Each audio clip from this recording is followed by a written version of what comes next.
بسم الله الرحمن الرحيم. الحاقة ما الحاقة وما أدراك ما الحاقة كذبت ثمود وعاد بالقارعة فأما ثمود فأهلكوا بالطاغية وأما عاد فأهلكوا بريح صرصر عاتية سخرها عليهم 7 ليال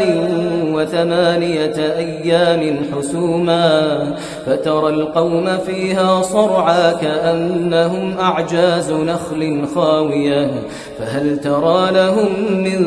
باقية وجاء فرعون ومن قبله والمؤتفكات بالخاطئة فعصوا رسول ربهم فأخذهم أخذة رابية إنا لما طغى الماء حملناكم في الجارية لنجعلها لكم تذكرة وتعيها أذن واعية فإذا نفخ في الصور نفخة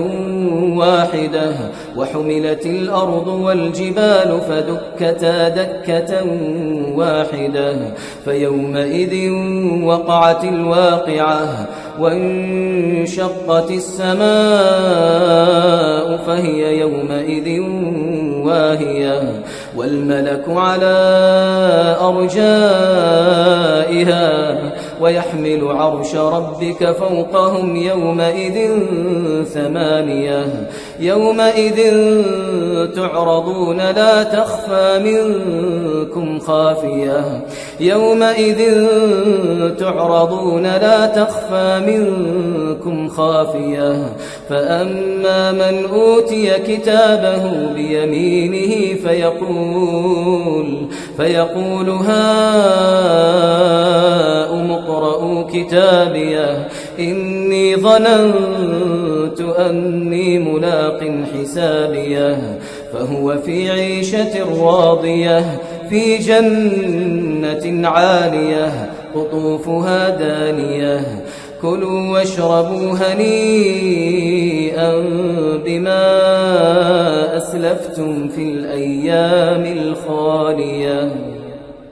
وأما من أوتي كتابه بشماله فيقول يا ليتني لم أوت كتابيه ولم أدر ما حسابيه يا ليتها كانت القاضية ما أغنى عني ماليه هلك عني سلطانيه خذوه فغلوه ثم الجحيم صلوه ثم في سلسلة ذرعها 70 ذراعا فاسلكوه إنه كان لا يؤمن بالله العظيم ولا يحض على طعام المسكين فليس له اليوم هاهنا حميم ولا طعام إلا من غسلين لا يأكله إلا الخاطئون فلا أقسم بما تبصرون وما لا تبصرون إنه لقول رسول كريم وما هو بقول شاعر قليلا ما تؤمنون ولا بقول كاهن قليلا ما تذكرون تنزيل